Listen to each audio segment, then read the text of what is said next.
Brandon Saad is now a Vegas Golden Knight. Yeah, I like the move. I just think, I mean, there's a couple different angles to this. More than anything, like this thing would just never happen in the NBA. Like, just would never. Nobody in the NBA would ever do something like this to where clearly he's not making that money back. I just, teams have done stupid shit in the past and you never know. But I can't imagine he's ever going to see that $4.5 million next year. No way. I can't envision that. The idea that this guy's like, money doesn't buy me happiness. I literally just want to win.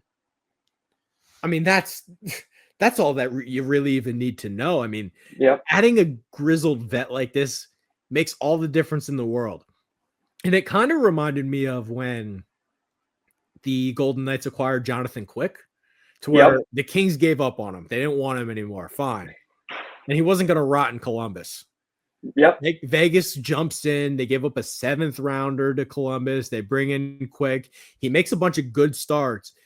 But more than that, he was just invaluable to their room. Like, that really isn't talked about. He was so helpful for the other goalies that were going on in that Stanley Cup run, to where Brossoit, people don't, I mean, he was the starting goalie for the start of the playoffs, and then it turned into Aiden Hill.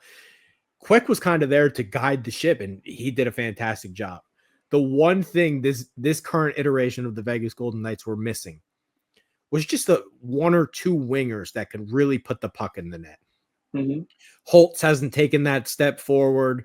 They lost Marchessault. They lost Stevenson. They had a couple holes in the wings that they needed to fill. I mean, to plug a guy like this in, and I watched the game last night, he did make a positive impact. He didn't score. He had a couple chances, but you can just tell his speed. I mean, he's not like the fastest skater in the league, but he's a plus skater in terms of speed. He does forecheck. He got a couple chances. He was skating on the line with Stone. He's going to help them. I don't know how many goals he'll end up scoring or how many points he'll end up getting, but he's going to help them. Oh, yeah. And obviously, you know, winning Stanley Cups in Chicago, knowing like how it feels to be in a locker room with that level of expectation, it's huge. And to your point about Jonathan Quick, I don't know if we're sitting here and Logan Thompson is an all-star with a big contract. I don't know if he's that level of goalie without, you know, having that experience of Jonathan Quick kind of being over his shoulder. Probably. I don't know. I mean, we'll never know the answer to that, but I just know that if you really go back and watch some of those interviews after the Stanley Cup Finals, it is obvious that Quick made a big impact, and Alec Martinez credited Bruce Cassidy and said we would not have won the Stanley Cup without the adjustments that Cassidy made along the way. They clearly have a very good coach.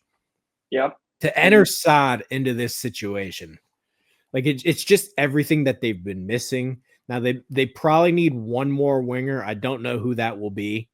But for the left side, they're going to end up going Barbashev, Olofsson, or Dorofiev, and they've been interchangeable on the second one. Saad will be now in the third pair. And then I would guess by the time the playoffs come, Bretton Howden will be on the fourth line, who's having a career season. He's great. So he kind of just really completes their lineup on the left side. And since Chandler Stevenson left, who hasn't been good in Seattle, he kind of fills that spot that he left behind. So, and they've tried out a couple guys, like they've tried out Brisson. He hasn't taken a step forward. Holtz isn't ready yet.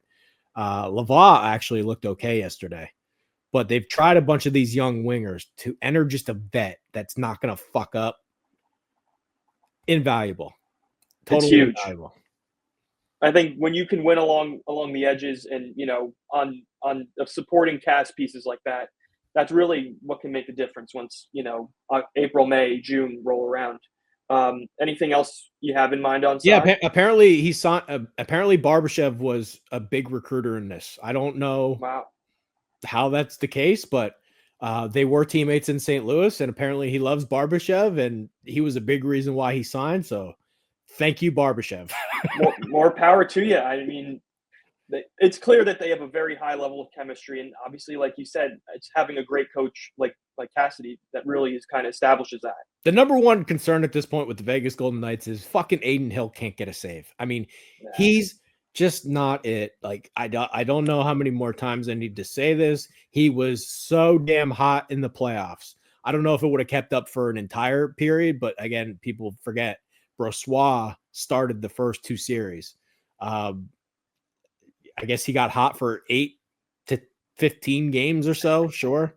But I mean, he's got under a 900 save percentage, and the saves that he's asked to make with this decor, which shouldn't be ignored, the saves that he's asked to make with this decor, good God, he's just not it. That's the biggest worry that I have. I'm sure they'll be working the phones, especially with that Four Nations break. I have no doubt that this video will be out after tonight's game or tomorrow's game, I guess, but yeah. they play the Islanders next. Just watch some of the saves that they asked their goalies to make. I will be watching. Like, they played the Rangers last night. They totally dominated the Rangers. They should have won that game by 3 or 4 goals. And then Aiden Hill, he just can't. They outshot him by like 15 shots, and he just can't get a save. He just can't get a save. It's brutal.